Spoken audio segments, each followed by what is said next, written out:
猎物，却是没能杀人的寒风。老师，对不住了，这次也连累您了。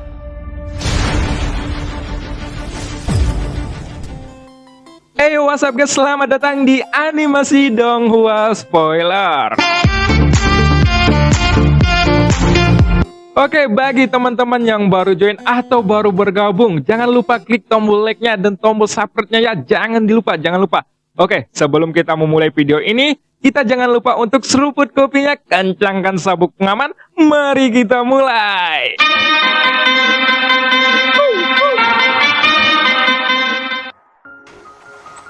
Pada episode sebelumnya diceritakan, Xion berhasil mengalahkan Taisu 3 dan Taisu 4. Di sisi lain, muncul sosok baru yang ada di dalam Dewa Taisu. Ternyata, itu adalah sosok Taisu 1. Ia memerintahkan pasukannya untuk menangkap Xiaoyan. Namun tiba-tiba, sosok Jianxiang muncul di samping Xiaoyan. Ia berniat untuk membantu Xiaoyan. Dan scene pun berganti. Xiaoyan pun segera membalikkan penguasa baratnya untuk memblokir serangan itu. Lalu, dia mencurahkan energi keabadian Avatar Yonghe dan berubah menjadi lautan guntur api. Sehingga, di bawah kekuatan seperti ini, kekuatan inti guntur terus berkembang ke tingkat selanjutnya. Total ada 108 inti guntur yang bisa dibentuk. Aku harus bisa membuka semuanya. Karena tampaknya hanya dengan begitu, kekuatan sebenarnya dari guntur langit dapat ditampilkan. Gumam Xiaoyan di dalam hatinya. Tapi di pertempuran semacam ini, sepertinya aku harus menyelesaikannya dengan beberapa usaha keras. Gumam Xiaoyan kembali. Pada saat ini, mata Xiaoyan sudah dipenuhi dengan niat bertarung yang cukup kuat menghadapi serangan yang luar biasa dari ribuan pasukan Taisu. Xiaoyan tahu dia akan menerima serangan tragis lainnya. Dalam hal ini, Xiaoyan sudah tidak merasakan perasaan terjebak dalam krisis seperti ini untuk waktu yang lama. Jadi, dia tidak mencari bantuan dari para senior Labu Dewa Bermata 9 sebelumnya. Di sisi lain, para senior monster reruntuhan tidak membiarkan Zhu Ying di lantai spiritual mengambil tindakan untuk membantu Xiaoyan. Jadi, Xiaoyan membiarkan mereka untuk membunuh tentara yang lainnya. Itu karena makna sebenarnya dari adegan saat ini adalah untuk membiasakan dalam menghadapi kesulitan untuk perperangan yang sangat besar. Situasi pertempuran saat ini diciptakan dengan sengaja oleh Yuan Er untukku. Sepertinya Jianxiang sangat marah karena demi diriku, Yuan Er mengambil keputusan dan mengambil banyak pasukan berkobar yang berjatuhan di medan perang. Yuan Er sepertinya ingin aku membuat terobosan dalam pertempuran kali ini. Gumam Xiaoyan sambil menyiapkan pertahanannya. Tidak, seharusnya yang harus kulakukan adalah bisa menerobos tahap leluhur dalam pertempuran ini. Gumam Xiaoyan kembali sambil menggertakkan giginya.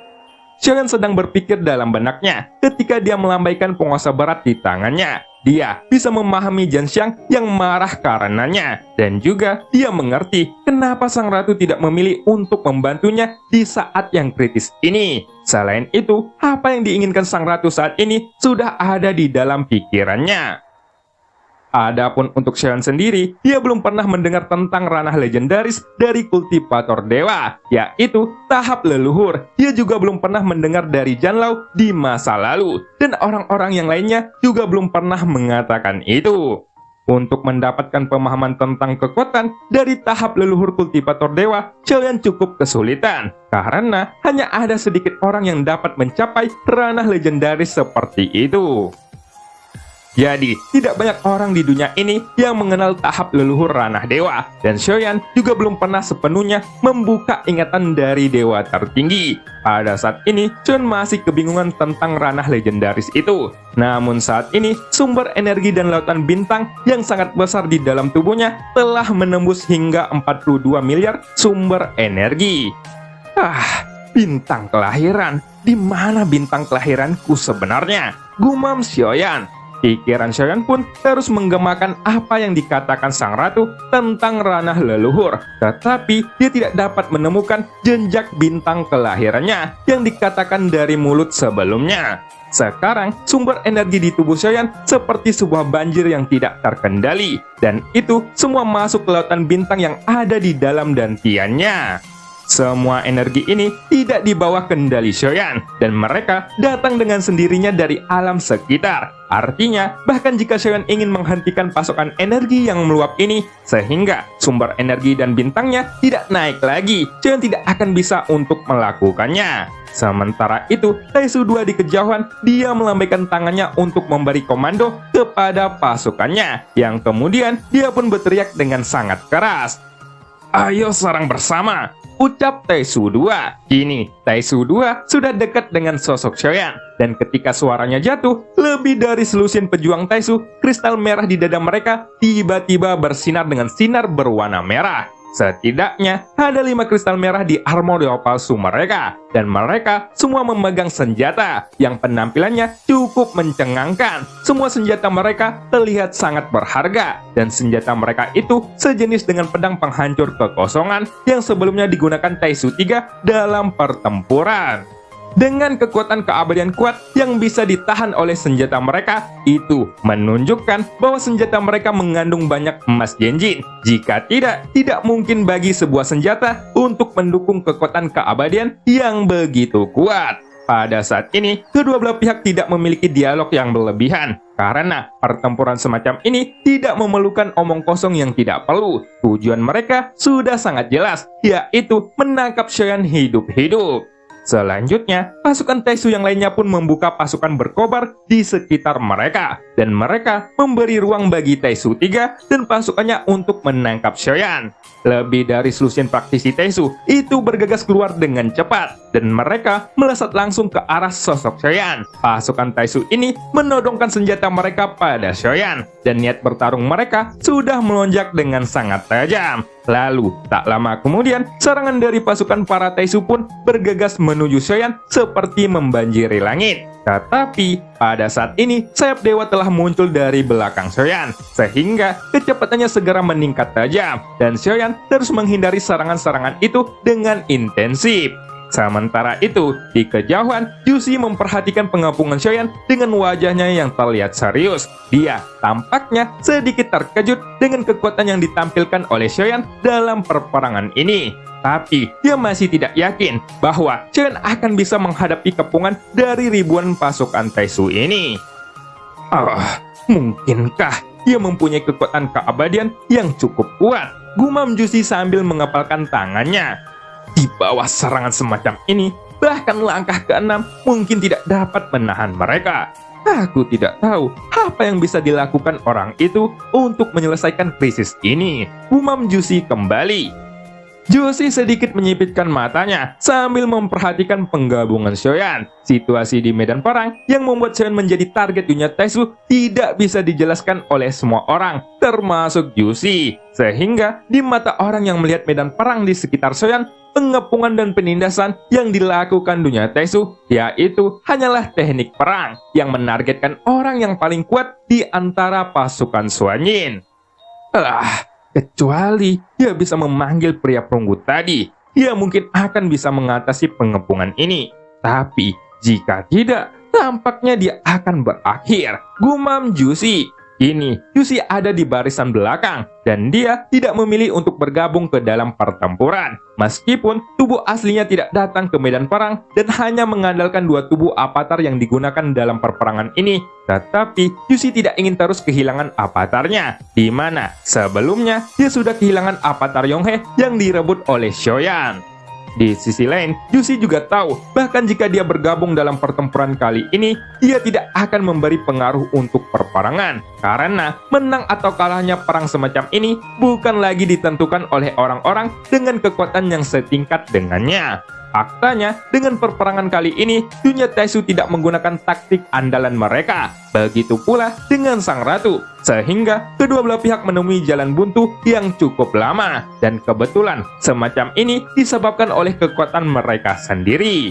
pertempuran sesungguhnya antara dunia Taisu dan dunia Xuanyin belum terjadi saat ini. Karena jika itu terjadi, intensitas di medan perang kali ini akan berubah menjadi lebih besar. Alasan kenapa Jushi ingin mempertahankan kekuatannya saat ini adalah karena dia tidak tahu apa yang terjadi dengan perperangan ini di waktu yang akan mendatang.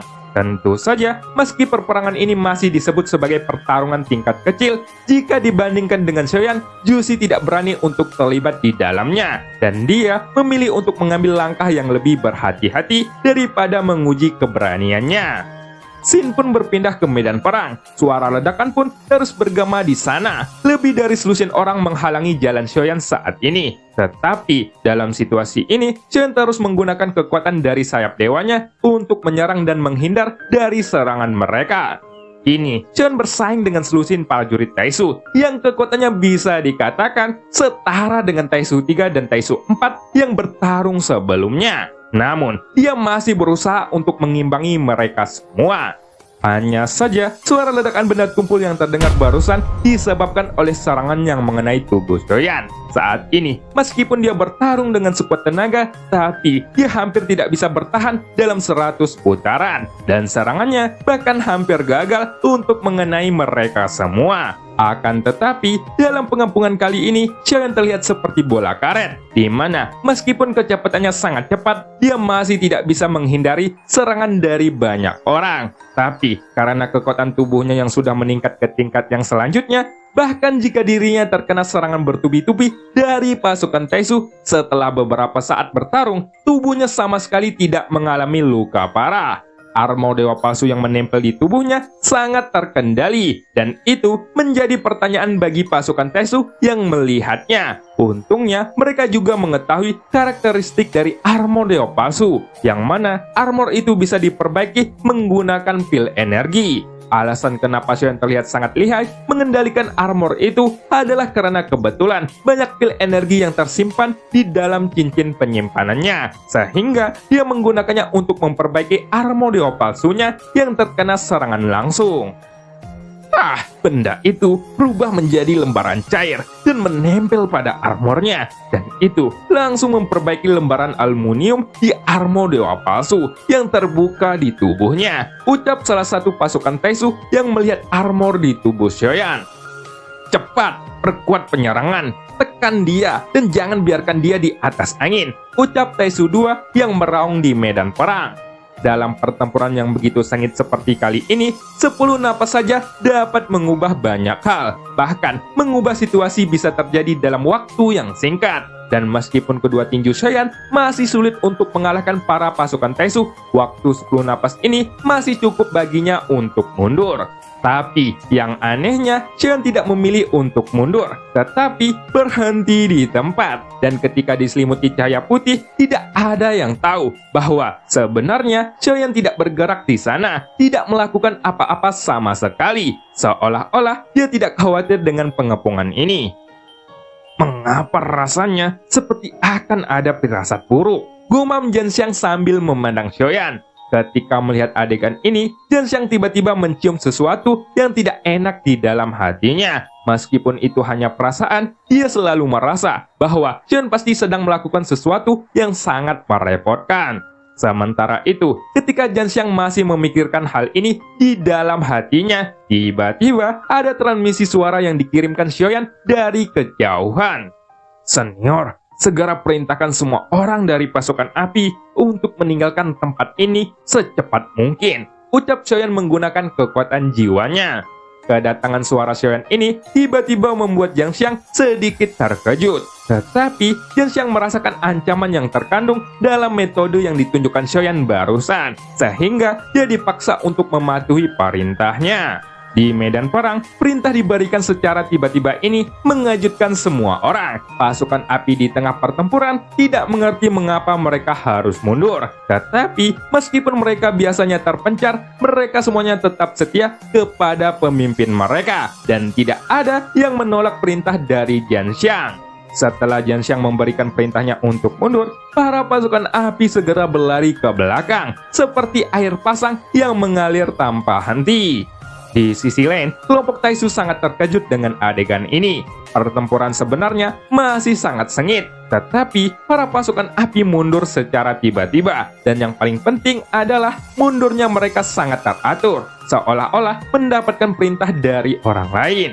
Melihat mereka yang mundur, para pasukan Taisu ingin mengejar mereka. Tetapi karena mereka tidak mendapatkan perintah dari para petingginya, mereka pun tidak bertindak gegabah untuk mengejarnya. Bahkan jika hanya ada 1.000 orang Taisu yang tersisa di lingkaran sekitarnya, sekarang Chen dikelilingi oleh pasukan Taisu bagian dalam dan juga luar tengah. Sinar cahaya dari api bayan pun perlahan menghilang, dan secara bertahap tidak ada lagi menusuk ke dalam mata pasukan Taisu. Ketika melihatnya, Taisu 2 pun mengangkat tangannya, dan semua orang segera berkumpul lagi, karena mereka tidak bisa terus menunda untuk menangkap Shoyan.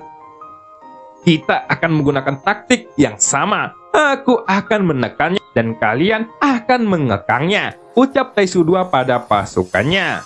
Suara perintah Taisu 2 pun menyebar ke semua pasukan Taisu, dan semua orang itu segera menganggukkan kepala mereka. Memang benar bahwa Shoyan baru saja terjebak dalam taktik pengekangan itu. Jadi, mereka bisa percaya diri untuk terus menggunakan metode yang sama untuk membatasi pergerakan Shoyan. Lalu, tak lama setelah perintah disebarkan, lebih dari 10 orang dari pasukan Taisu membentuk pengepungan dari segala penjuru, dan mereka masih berencana untuk menggunakan metode sebelumnya agar mereka bisa menangkap Shoyan hidup-hidup.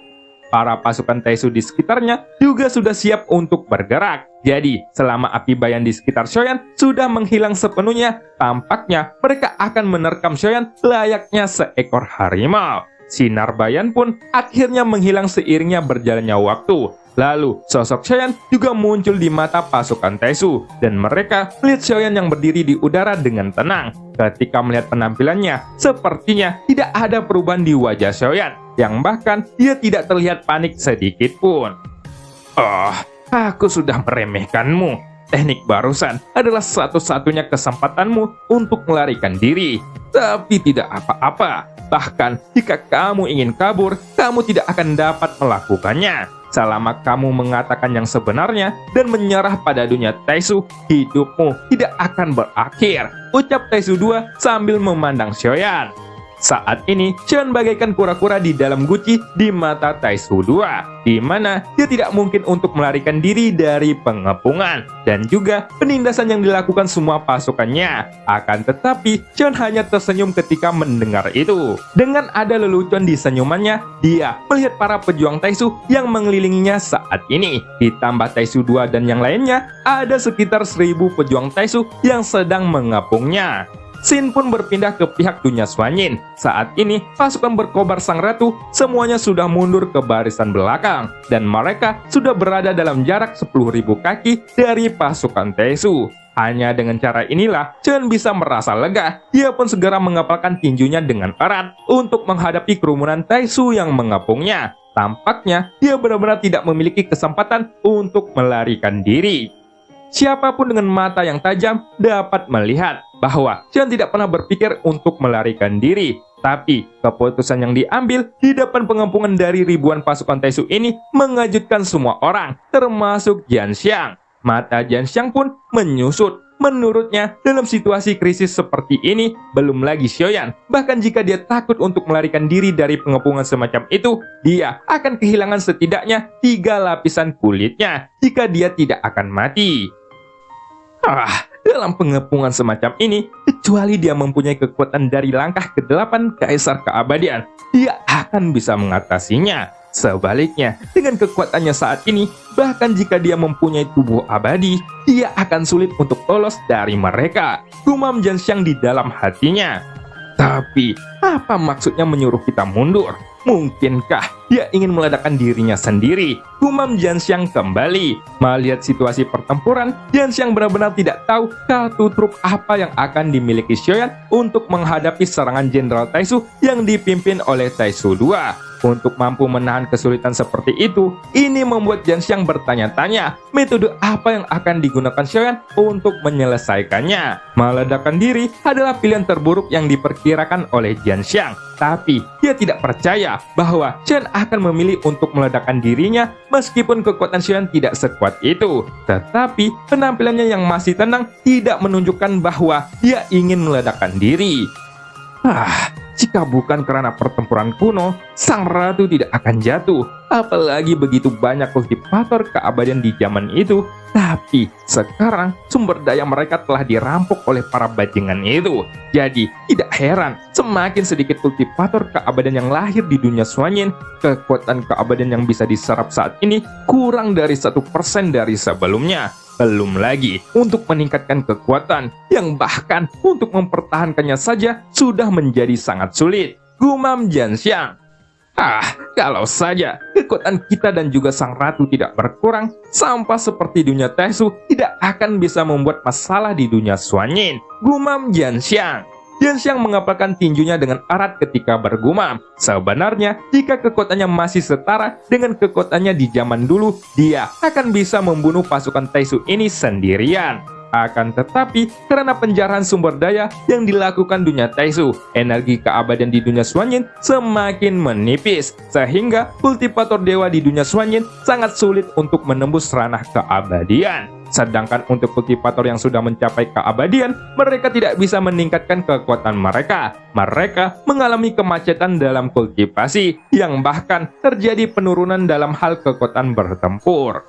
Sambil memikirkan krisis yang terjadi di dunia Xuanyin, mata Jianxiang pun terkunci pada sosok Xiaoyan, di mana saat ini Xiaoyan perlahan merentangkan tangannya di dalam pengepungan itu, seolah-olah dia akan melakukan sesuatu. Perilaku Xiaoyan yang aneh ini membuat semua orang di belakang Taisu 2 mengerutkan kening mereka. Tapi kemudian ketika Xiaoyan merentangkan tangannya dan 5 jarinya perlahan terbuka, sebuah lotus api seukuran telapak tangan muncul di kedua tangannya. Seluruh lotus api itu sebening kaca dan sekeras kristal. Tubuhnya memiliki 3 warna yang berkilauan, di mana 3 warna ini saling terkait satu sama lain dan tidak berantakan. Serta jika dilihat dari kejauhan, lotus itu terlihat sangat indah. Lotus api 3 warna ini adalah lotus kemarahan Buddha yang tercipta dari 3 inti api, yang mana 3 inti api ini sudah ditingkatkan dengan kekuatan keabadian, sehingga kekuatan ledakannya akan menjadi lebih kuat daripada sebelumnya.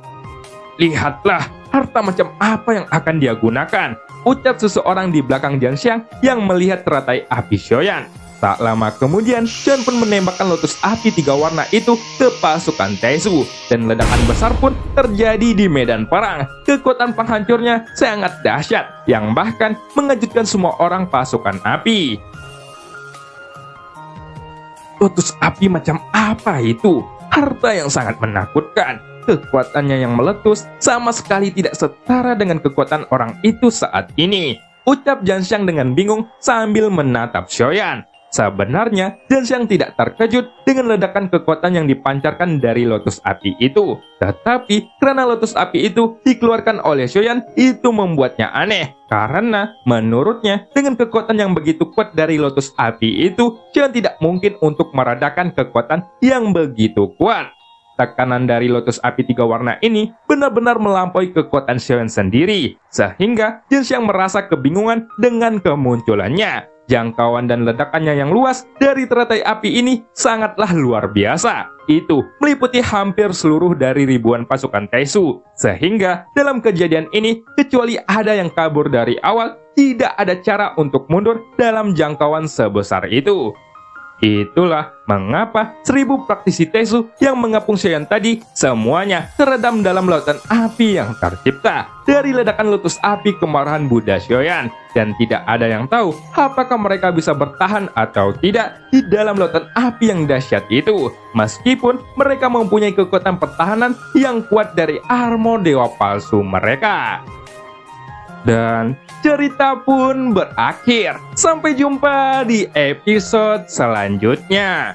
Beli sayur kubis sama Pak Lubis. Cerita habis, kopinya pun habis.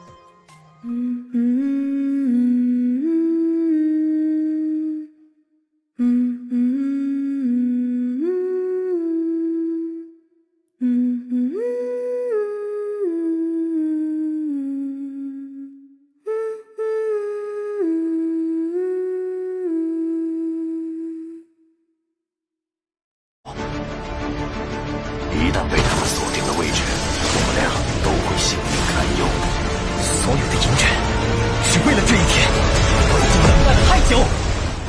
今天若是你能够安然无恙地走下擂台，萧炎从此不再踏进迦南学院半步。他迟早会发现的。既然如此，就给他一个惊喜吧。今天我不会让你们两人彻底的闭上嘴。就算他还活着，你们之间也绝不可能。